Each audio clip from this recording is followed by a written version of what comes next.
Hi friends అందరికీ. నేనైతే ఏడుకొచ్చిందంటే మా చిలకలకు వచ్చిన ఫ్రెండ్స్ మరి ఇక చూడుర్రి చిలకలకు వచ్చినాం. పత్తి ఇట్లా వలిగిందని చూస్తే పత్తి అయితే తెల్లగా వలిగింది.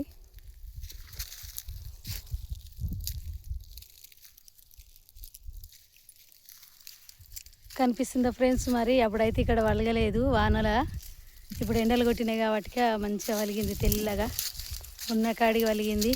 ఈసారి ఎడితే మాత్రం అయిపోతుంది. ఎంత బాగుందంటే ఇక బుగ్గలు బుగ్గలు ఉంది చూడండి.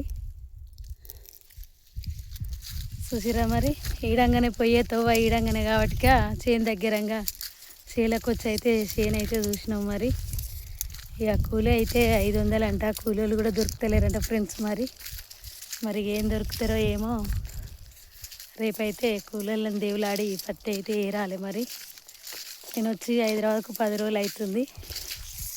10 రోజుల వరకు ఎండలు కొట్టినాయి కదా, ఇక పత్తి మొత్తం తెల్లగా వలిగింది. ఇక కూలీలను పిలిచి అయితే రేపైతే ఇక పత్తి ఏరాలి. ఇక ఐరేనైతే మళ్ళీ బందేను. పత్తి అయిపోయిందాక పత్తి ఏరాలి, వర్షేను ఓపియాలి. వర్షేను కూడా అయ్యిందంట, పోలేదు, ఆడికి పోయి చూడాలి. చూసిరా మరి ఇక మేమైతే చేయలేక వచ్చి చూసి ఇంటికైతే వెళ్ళిపోతున్నాం. బాయ్. మరి మధ్యాహ్నం అన్నం తిన్నారా? మేమైతే ఇక హైదరాబాద్నే తినొచ్చినాం. ఇక ఇంటికైతే పోతున్నాం. మరి